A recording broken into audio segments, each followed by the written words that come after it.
Habang nag-scroll ako, nakita ko tong post na to. The world is now 324 trillion in debt. Tapos kung babasahin mo ang mga comments, sabi nila, who do we owe? Oo nga naman. Kung may utang ang mundo na ganyang kalaki, kanino tayo may utang? Sa aliens?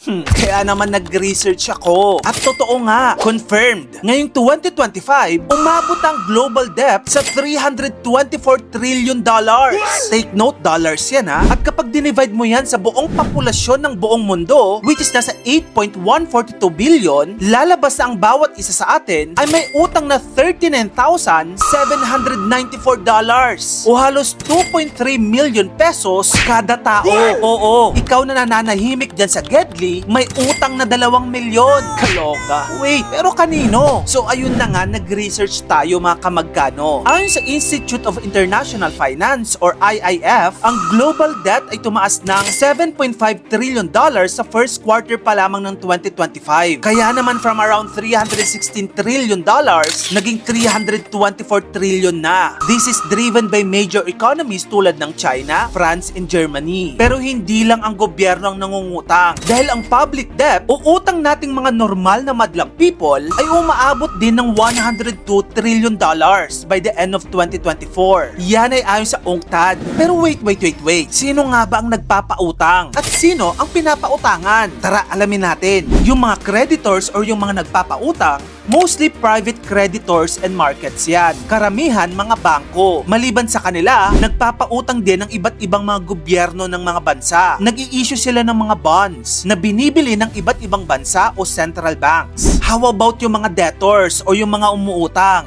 Well, yung mga umuutang usually mga businesses and companies. Ginagawa nila yan for expansion, pati na din for post-COVID recovery. Pati mga gobyerno ng iba't ibang bansa, umuutang din. Ang example, Pilipinas. Alam mo naman na umuutang ang gobyerno natin, no? Para sa infrastructure, stimulus, at social spending. Kasama na din tayong mga normal na tao na umuutang sa mga bangko gamit ang credit cards, mortgages ng bahay, student loans, at iba pa. Pero ang tanong, magkano ang epekto? Ang tinatayang global debt to GDP ratio nasa 325% na. Wait, anong ibig sabihin yan? Hindi ko maintindihan. Kung i-explain natin yan sa bata, isipin mo may tindahan tayo. Tapos yung kita natin sa isang taon ay parang 100 pesos lang. Yung utang natin, 325 pesos. Ibig sabihin, 3.5 times na mas malaki pa ang utang natin kumpara sa kinikita natin sa isang taon. Eto pa, sabi pa ng IMF, kung magpapatuloy ang ganitong sitwasyon, baka sa 2030,